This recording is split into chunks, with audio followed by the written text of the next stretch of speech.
Salut la famille! Et si on parlait un peu du Brésil? J'espère que vous allez bien les gars. Avec tous ces matchs-là, j'ai pas eu le temps, je vous avoue que c'était chaud, hardcore, trop de matchs à voir, mais pas le temps de les voir. Mais en Coupe du Monde, je serai hal. Coupe du Monde, on va suivre. Enfin, je vous ai dit, Tunisie, Brésil, France, Sénégal, peut-être Maroc, on va essayer de suivre tout le monde. Mais là, c'est chaud. Donc, on va parler un peu de ce match-là, Brésil-Croatie, qui était un match vraiment beau à regarder. Et avec une équipe un peu plus intéressante que celle qui a été alignée pardon, face à la France. Parce que là, on avait Danilo en milieu, on avait Marquinhos qui était de retour. Alors, pardon. Alors, il faut savoir une chose. Déjà, l'équipe du Brésil, le 11 probable en tout cas, qui sera en Coupe du Monde, pour que les gens comprennent que c'est vraiment des matchs test et qu'il manque beaucoup de joueurs. Alors, en défense, en défenseur central, tu auras normalement Marquinhos et Gabriel. En arrière droit, tu auras normalement Militao. C'est bizarre, mais c'est comme ça, parce que des fois ça repique avec trois défenseurs. Et Abner, l'arrière gauche de Lyon, qui est normalement le titulaire à ce poste-là, qui n'était pas là aussi aujourd'hui. Enfin aujourd'hui, cette semaine. Au milieu de terrain, il faut savoir qu'au milieu de terrain, tu as quatre joueurs normalement qui jouent pour le Brésil en tant que titulaire. Donc tu as Casemiro qui était là. Mais maintenant les trois autres, voilà, Danilo il a joué un petit peu, même si lui je pense qu'il sera le premier remplaçant, pardon. Mais maintenant normalement c'est tu as en fait c'est un milieu de première ligue. Donc normalement tu as Casemiro en pointe basse, et puis tu as Joelinton et Bruno Guimaraes qui jouent toute la saison ensemble, ce qui est vraiment très intéressant pour le Brésil ça. Et c'est ça en fait, le trio du milieu, et on l'a pas eu. Ensuite en attaque, habituellement, tu as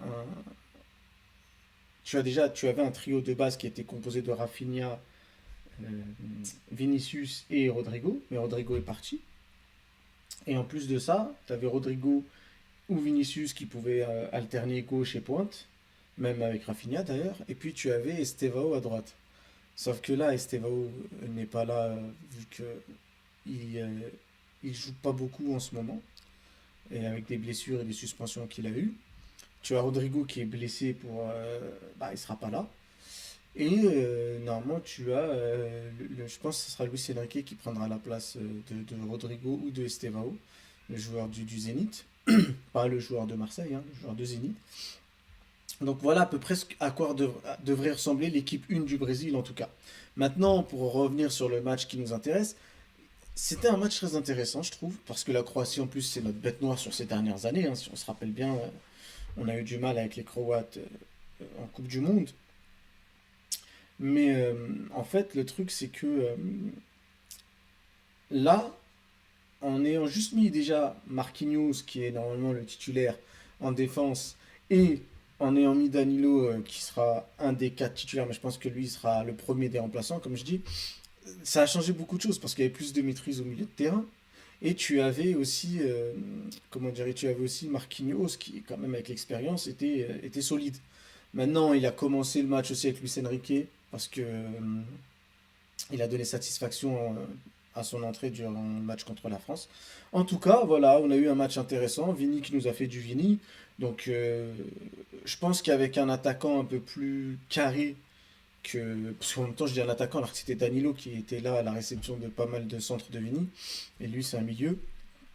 Mais avec des attaquants un peu plus offensifs, parce que même Matheus Cunha, on l'a vu jouer plus milieu qu'attaquant sur ce match-là. Euh, Si tu as Hendrik, si tu as peut-être Luis Enrique, du coup, si tu as, il y aura des joueurs en fait qui joueront à mon avis à un moment donné. Il y en a un qui devra aller dans l'axe parce que les centres de Vini arrivent, mais soit tu as pas le réceptionneur qu'il faut, tu as un milieu ou un mec qui voilà qui vient, il tire, mais c'est pas toujours évident. Donc il faut un attaquant. Malgré ça, Vini a fait plusieurs passes hier. Il a fait du franchement, j'ai trouvé que offensivement et défensivement, il a fait un bon match. Ce qui me fatigue, c'est que, étant supporter de Madrid, je suis un peu triste parce que je l'ai vu beaucoup trop pressé. Frérot, il y a le Bayern qui arrive, pardon, un fous-toi. C'est des matchs amicaux, le Brésil. On a pu voir aussi Modric. Oh, Modric, qu'est-ce qu'il est fort, ce mec. Même à 40 piges, hein, c'est abusé, hein. Quand tu lui passes le ballon, non, c'est tranquille. Ah, c'est la sécurité sociale, Modric. Tu lui files, t'inquiète, il s'occupe. Il va distribuer s'il y a de l'oseille à distribuer. Il va mettre ça sur le tech s'il faut mettre sur le tech. Il va lire les dossiers. C'est-à-dire, il arrive, le ballon, il est là, hop, hop. Non, c'était une dinguerie, hein. Même à son âge, et même quand il revient à récupérer le ballon très bas et qu'il se fait presser, hein. Franchement, c'est quelque chose, Luca. Donc ça nous a voilà ça c'était un bon match amical. Tactiquement le Brésil a fait du Brésil. Je pense que c'est même plus du Brésil. Je pense que le Brésil va faire du Ancelotti. Ils vont pas être trop dans la possession de balle et ils vont piquer quand il faudra piquer. Et surtout qu'avec Luis Enrique, Rafinha, Vinicius, Hendrick, tu pourras faire des choses pas mal, je pense vraiment. Et la distribution Guimarães, Inch'Allah, s'il revient, parce que je suis quand même supporter du Brésil, bah ça serait franchement pas mal. Ça peut être vraiment pas mal. La Croatie ont montré, franchement, la Croatie, ils ont montré beaucoup d'envie, je trouve. Malgré qu'ils n'ont pas un effectif de ouf, hein, ils ont deux trois joueurs qu'on connaît, mais sinon, c'est pas une dinguerie. Et je trouve que tactiquement, la Croatie, ça joue au foot. Ça veut dire que même si on a laissé un peu la possession de balle, bah, après c'était partagé, hein, au final, il n'y a pas eu du 70-30 non plus, mais même si sur les possessions qu'ils ont eues, on était assez solide, je trouve que le milieu de terrain croate, bah, après, pas Modric dedans, mais c'est très serein. Ça a été serein, ça paniquait pas, malgré le pressing, parce qu'il y a un gros pressing de l'équipe brésilienne, ce qui était un peu perturbant un peu. Mais malgré ça, franchement, ça paniquait pas, ça gardait la balle, ça a su se créer quelques occasions, mais bon, c'était pas dangereux parce que voilà, avec Marquinhos et tout, le Brésil était bien placé. Et puis ils ont pas les joueurs qu'il faut pour, ils ont pas comment dire, cet attaquant-là qui pèse sur une défense. Dire, même si Vini par exemple joue à gauche, quand il reçoit la balle et qui provoque tout le temps et qui casse les pieds en fait des défenseurs, c'est chiant, ça fatigue. Et là, ils ont pas ça sur l'aile et ils ont pas ça non plus dans l'axe de leur attaque, les Croates. C'est plus leur milieu qui sait garder la balle et la lâcher quand il faut. Donc faut voir ce que ça donnera en Coupe du Monde. Mais je trouve que c'était un bon match du Brésil, même contre la France, hein, je trouve pas que c'était vraiment dégueulasse.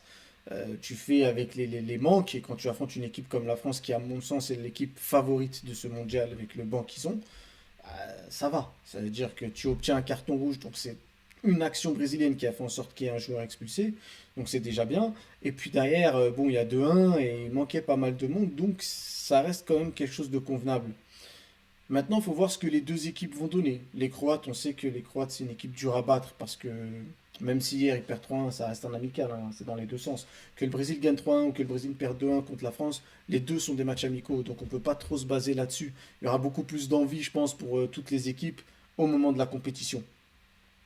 En attendant, c'était un bon match à voir, c'est plaisant, ça jouait. Bon, on sentait le match amical parce qu'il n'y avait pas beaucoup d'impact et qu'il y avait beaucoup d'espace et que ça jouait librement, ce qui a rendu le spectacle pour les spectateurs comme moi assez intéressant. Mais ça reste à voir ce qui peut se passer durant la Coupe du Monde parce que là, il va falloir mettre beaucoup plus d'intensité. Surtout les Croates, je les ai trouvés vraiment en mode tranquille. Au Brésil, comme je vous l'ai dit, comme c'est une équipe B, bah, du coup, il y a beaucoup de mecs qui ont des choses à prouver, donc ça courait un peu plus. Mais il faut voir ce que ça donnera sur une compétition. Je pense qu'il y aura un ou deux matchs amicaux avant la compétition, histoire de voir quels seront les 11 titulaires de ces deux équipes-là et les autres. Et c'est là qu'on pourra jauger à peu près avec quels 11 ils vont débuter, qu'est-ce que ça peut donner. En attendant, bah, c'était un bon spectacle. Sur ce, je vous laisse et voilà, on verra ce qui se passe au mondial et prenez soin de vous. Ciao, ciao la famille.